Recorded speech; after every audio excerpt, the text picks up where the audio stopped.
माग भामवादाने। हम सिर्फ आशीर्वाद देने आते हैं, लेकिन अगर श्राद्ध न हुआ तो हम शांति नहीं, श्राप बनकर लौटेंगे। आज हम आपको सुनाने जा रहे हैं पितृपक्ष की अद्भुत और पावन कथा। यह कथा केवल सुनने मात्र से ही मनुष्य के जीवन के सब पाप नष्ट हो जाते हैं। जो भी व्यक्ति श्रद्धा और मन से इस कथा को सुनता है, उसके ऊपर यदि पितृदोष हो तो वह समाप्त हो जाता है। उसके जीवन के सारे दुख, दरिद्रता और विघ्न बाधाएं मिट जाती हैं।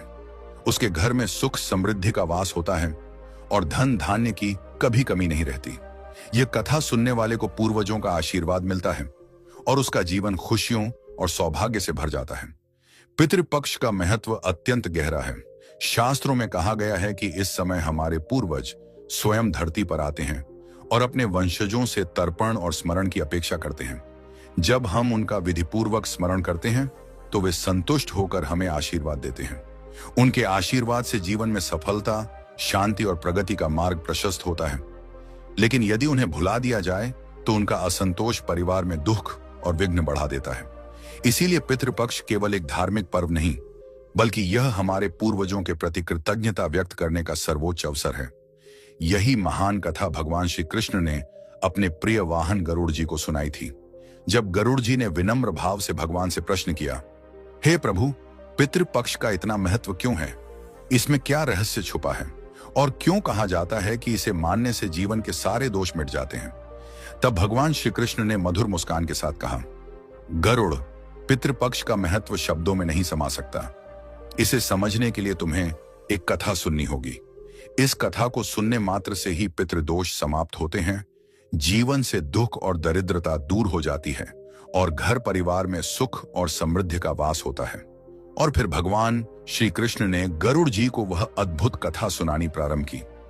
दोस्तों, आप भी इस कथा को ध्यानपूर्वक अवश्य सुनें। इस कथा के श्रवण मात्र से मनुष्य के सभी पाप और दोष नष्ट हो जाते हैं। पितृदोष से मुक्ति मिलती है, सभी कर्ज उतर जाते हैं और धन, धान्य तथा संपत्ति की प्राप्ति होती है। साथ ही सुंदर और गुणवान पत्नी का लाभ होता है। संतानहीन को संतान की प्राप्ति होती है। यह कथा अत्यंत महान है और विशेषकर पितृपक्ष में इसका श्रवण अवश्य करना चाहिए। इस कथा के सुनने से पितरदेव प्रसन्न होकर वरदान देते हैं। श्री कृष्ण कहते हैं, हे गरुड़, प्राचीन काल की बात है। रुचि नामक एक राजा थे। उन्होंने संसार के मोह माया को त्याग दिया और निर्भय होकर ब्रह्मचर्य का पालन करते हुए पृथ्वी पर विचरण करने लगे। वे संसार की सभी भोग विलास की वस्तुओं को छोड़ चुके थे। उन्होंने घर गृहस्थी से भी नाता तोड़ लिया था।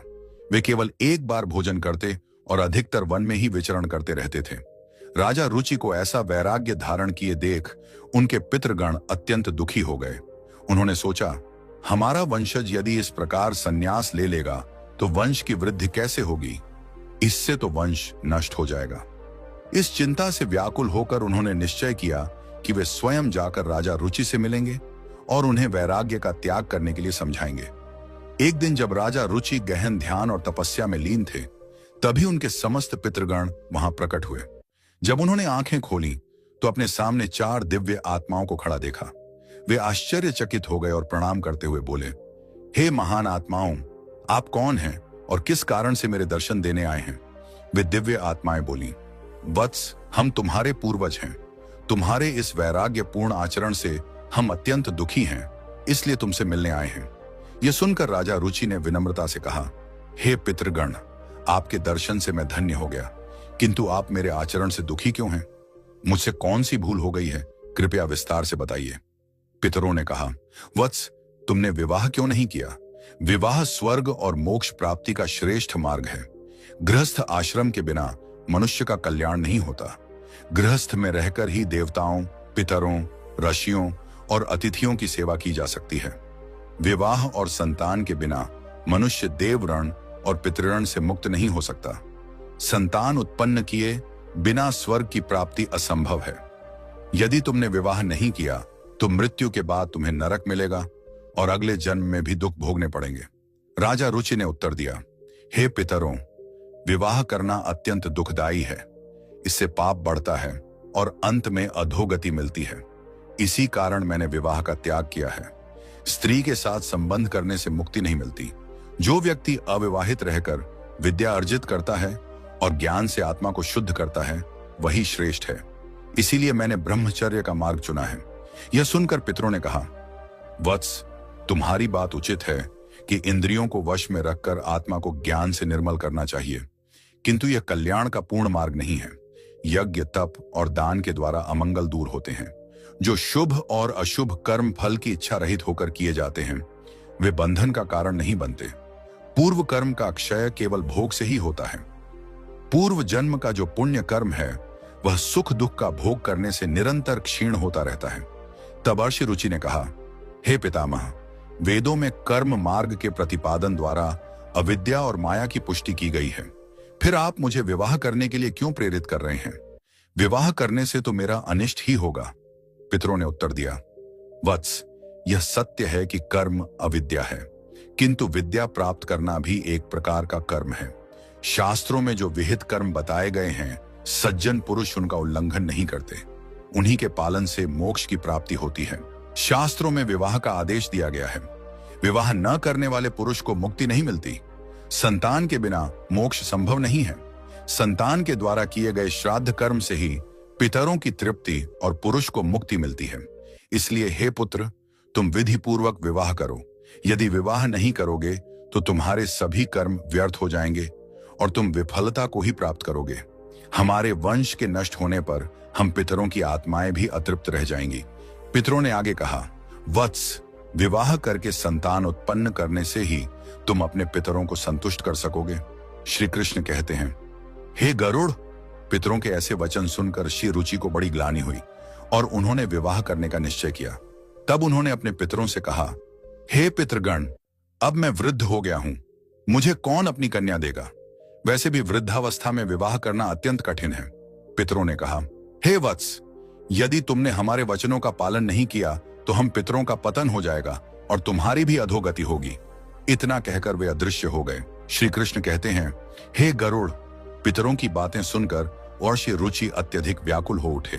वे अपने पितरों की मुक्ति के लिए विवाह करने का विचार करते हुए कन्या की खोज में पृथ्वी पर विचरण करने लगे, किंतु उन्हें कहीं भी योग्य कन्या न मिली। बार बार पितरों के वचनों को याद करके वे चिंता में डूब जाते और सोचते, अब मैं क्या करूं, कहां जाऊं? मेरे पितरों की मुक्ति के लिए कौन स्त्री मुझसे विवाह करेगी? बहुत देर तक मनन करने के बाद आर्षि रुचि ने ब्रह्मा जी की तपस्या करने का निश्चय किया। उन्होंने 100 वर्षों तक वन में घोर तपस्या की। उनकी कठोर साधना से प्रसन्न होकर जगत पिता ब्रह्मा जी उनके समक्ष प्रकट हुए और बोले, हे रुचि, मैं तुम्हारी तपस्या से प्रसन्न हूं। जो भी अभिलाषा हो बताओ, मैं अवश्य उसे पूर्ण करूंगा। ऋषि रुचि ने विनम्रता पूर्वक प्रणाम करते हुए कहा, हे परमपिता, मेरे पितरों ने मुझे संतान उत्पन्न करने का आदेश दिया है, किंतु मुझे विवाह योग्य कोई कन्या नहीं मिल रही। कृपया मुझे एक कन्या प्रदान करें ताकि विवाह करके मैं संतान प्राप्त कर सकूं। तब ब्रह्मा जी बोले, हे विप्र, तुम स्वयं संसार के प्रजापति बनोगे। तुम्हारे द्वारा प्रजा की सृष्टि होगी। तुम्हारे पितरों ने जो कहा है वह सत्य है।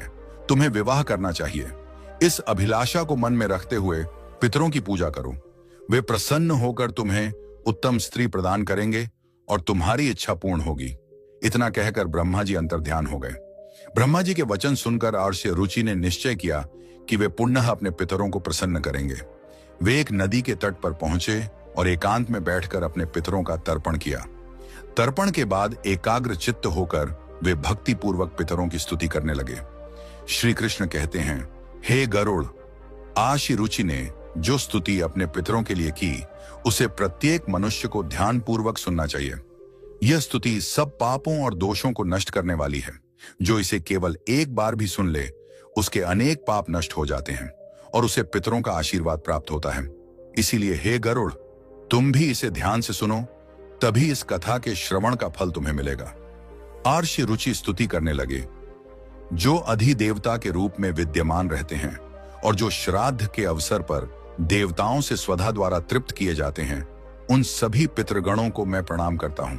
स्वर्ग में अवस्थित महर्षि गण भक्ति और मुक्ति की इच्छा से मानसिक श्राद्ध द्वारा जिन पितरों को तृप्त करते हैं, उन सभी पितरों को भी मैं प्रणाम करता हूं। अग्निस्वात, वर्षद, आज्ञा और सोमपति गण, इस श्राद्ध में मेरे द्वारा तृप्त होकर संतुष्ट हों।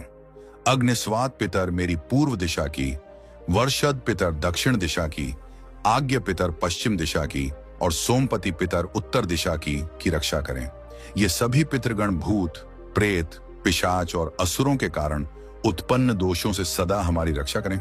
विश्व, विश्वभुक, आराध्य, धर्म, धान्य, शुभानंद, भूतिकृत और भूति नामक 9 गण, कल्याण, कल्द्र, श्रेय, कलता, हेतु और अनघ नामक 6 गण तथा वर, वरेण्य, वरद, तुष्टि, पुष्टि, विश्वपात और धाता नाम से विख्यात 7 गण और महात्मा, महित, महिमा, महावान और महाबल नामक 5 गण, इन सभी पितरों को मैं प्रणाम करता हूँ। ऋषि रुचि की इस स्तुति से समस्त पितृगण प्रसन्न हो गए।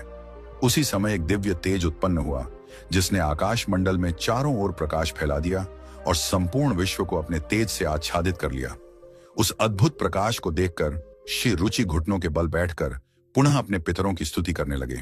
उनकी स्तुति सुनकर पितृगण अत्यंत प्रसन्न होकर उनके सम्मुख प्रकट हुए। अर्षि रुचि ने पुष्प, गंध और विविध नैवेद्य अर्पित किया। पितरों ने उन्हें स्वीकार किया और प्रकट होकर कहा, हे पुत्र, तुम्हारी स्तुति से हम अत्यंत प्रसन्न हैं, इसलिए अब निसंकोच अपनी इच्छा बताओ। नतमस्तक होकर ऋषि रुचि ने कहा, हे पितृदेव, ब्रह्मा जी ने मुझे सृष्टि की रक्षा के लिए प्रजापति बनाया है, इसलिए मैं गुणवान, चरित्रवान और योग्य पत्नी की कामना करता हूं, जिससे संतान उत्पन्न करके मैं अपना और अपने पितरों का हरण चुका सकूं। तब पितरों ने कहा, वत्स, इसी स्थान पर इसी क्षण तुम्हें उत्तम और मनोरमा पत्नी की प्राप्ति होगी। उसी से तुम्हें एक तेजस्वी पुत्र उत्पन्न होगा जो बुद्धिमान और बलशाली होगा। उसका नाम रोच होगा और वह तीनों लोकों में प्रसिद्ध होगा। उसके भी अनेक महापराक्रमी और पृथ्वी का पालन करने वाले पुत्र होंगे। यह कहकर समस्त पितृगण आशीर्वाद देकर अंतर्ध्यान हो गए। पितरों के अंतर्ध्यान होते ही उनकी कृपा से उसी समय नदी के मध्य से एक अद्भुत दृश्य प्रकट हुआ। वहां से प्रमलोचा नामक एक अत्यंत सुंदर, मन को मोह लेने वाली अप्सरा प्रकट हुई। वह महात्मा रुचि के समीप आई और मधुर वाणी में बोली, हे तपस्वी श्रेष्ठ, वरुण के पुत्र महर्षि पुष्कर की एक अतिशय सुंदर कन्या है जिसका नाम मानिनी है। मैं उसी रूपवती कन्या को आपके लिए भार्या स्वरूप प्रदान करती हूँ। आप उससे विवाह करें। उस कन्या से आपको अतिशय बुद्धिमान पुत्र उत्पन्न होगा जिसका नाम मनु होगा। इसके बाद प्रजापति रुचि ने उस अप्सरा द्वारा प्रदत्त कन्या मानिनी से विधिपूर्वक विवाह किया। श्री कृष्ण कहते हैं, हे गरुड़, इस प्रकार आशी रुचि ने अपने पितरों को प्रसन्न करके योग्य पत्नी प्राप्त की और अपने वंश की वृद्धि की। इसके बाद भगवान श्री कृष्ण ने गरुड़ जी को पितरों को प्रसन्न करने के अनेक उपाय बताए। उन्होंने कहा कि ये उपाय मनुष्य के जीवन से पितृदोष को समाप्त करते हैं और पितरों की कृपा प्राप्त करने में सहायक होते हैं। श्री कृष्ण ने कहा, पितरों को प्रसन्न करने का सबसे पहला और मुख्य उपाय तर्पण है। तर्पण का अर्थ है पितरों को जल अर्पित करना। पितृपक्ष में पवित्र जल लेकर काले तिल, दूध और कुश के साथ पितरों का आह्वान करते हुए श्रद्धा से जल अर्पण करना चाहिए। तर्पण करते समय एयुएम पितृभ्यः स्वधा मंत्र का उच्चारण करने से पितर प्रसन्न होकर आशीर्वाद देते हैं। उन्होंने आगे कहा, श्राद्ध कर्म पितरों की तृप्ति के लिए अत्यंत आवश्यक है। इसमें पितरों के निमित्त सात्विक भोजन, फल और वस्त्र अर्पित किए जाते हैं। श्राद्ध करने वाले को ब्राह्मणों को भोजन कराना चाहिए और उन्हें वस्त्र व दक्षिणा देकर आशीर्वाद लेना चाहिए। श्राद्ध के दिन विशेष रूप से खीर, पूरी, सब्जी और अन्य सात्विक भोजन बनाकर पितरों को अर्पित करना चाहिए। तीसरा उपाय श्री कृष्ण ने बताया, गाय, ब्राह्मण और अन्य जीवों को भोजन कराना। विशेषकर गाय, कुत्ते और कौवे को भोजन देने से पितर तृप्त होते हैं। श्राद्ध के दिन गाय को रोटी और हरी घास तथा कौवे को चावल और खीर अर्पित करना विशेष शुभ माना जाता है। इससे पितरों की कृपा मिलती है और पितृ दोष का नाश होता है। फिर श्री कृष्ण ने कहा, पीपल और तुलसी के वृक्ष की पूजा करना भी पितरों को प्रसन्न करने का श्रेष्ठ उपाय है। पीपल का वृक्ष पितृगणों का निवास स्थान माना जाता है, जबकि तुलसी देवी लक्ष्मी का प्रतीक है। श्राद्ध के दिन पीपल और तुलसी की पूजा करके तथा पीपल के नीचे दीप जलाकर पितरों को तृप्त किया जाता है। इससे पितर प्रसन्न होकर परिवार को सुख, समृद्धि और आशीर्वाद प्रदान करते हैं। भगवान श्री कृष्ण ने गरुड़ जी से कहा, जो व्यक्ति पितृदोष से पीड़ित होता है उसे गया जी या अन्य पवित्र तीर्थों पर जाकर पिंडदान करना चाहिए। गया जी में किया गया पिंडदान पितरों को संतुष्ट करता है, वे मोक्ष प्राप्त करते हैं और अपने वंशजों को आशीर्वाद देते हैं। पिंडदान के समय काले तिल, कुश और चावल का उपयोग कर पितरों को अर्पण करना चाहिए। यह प्रक्रिया उनकी आत्मा को शांति और तृप्ति देती है। श्री कृष्ण आगे कहते हैं, पितरों को प्रसन्न करने के लिए श्राद्ध पक्ष में व्रत रखना चाहिए। इस समय सात्विक आहार ग्रहण करना चाहिए और ब्रह्मचर्य का पालन करना चाहिए। श्राद्ध पक्ष में मांस, मदिरा और तामसिक आहार का सेवन नहीं करना चाहिए। व्रत के दौरान भगवान विष्णु, शिव और देवी लक्ष्मी की आराधना करनी चाहिए। इससे पितरों की आत्मा को शांति मिलती है और वे प्रसन्न होकर आशीर्वाद देते हैं। भगवान श्री कृष्ण ने बताया, पितरों को संतुष्ट करने का एक विशेष उपाय है अन्नदान और वस्त्रदान। गरीबों, ब्राह्मणों और साधुओं को भोजन और वस्त्र अर्पित करने से पितरों की आत्मा तृप्त होती है। श्राद्ध पक्ष में किया गया यह दान मनुष्य को अपार पुण्य देता है और पितृ दोष से मुक्ति दिलाता है। पितरों की कृपा से परिवार में सुख समृद्धि बनी रहती है।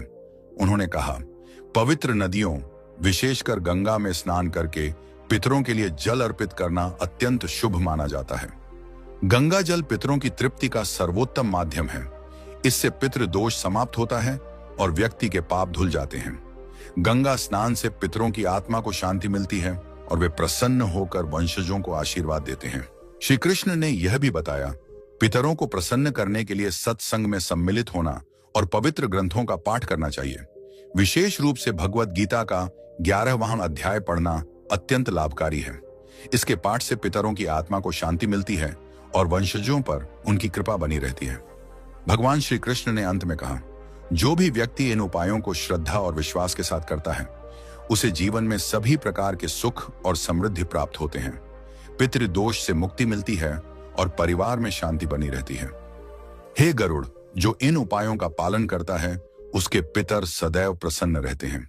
तो दोस्तों, इस प्रकार गरुड़ पुराण में पितृपक्ष की कथा और पितरों को प्रसन्न करने के उपायों का विस्तार से वर्णन मिलता है। यह कथा हमें सिखाती है कि पितरों की सेवा और तर्पण करना हर मनुष्य का परम कर्तव्य है। दोस्तों, उम्मीद है आपको यह कथा और जानकारी पसंद आई होगी। अगर अच्छी लगी हो तो इसे लाइक करें, परिवार और दोस्तों के साथ शेयर करें और ऐसी ही आध्यात्मिक जानकारियां पाने के लिए हमारे चैनल को सब्सक्राइब करना न भूलें। आपका धन्यवाद।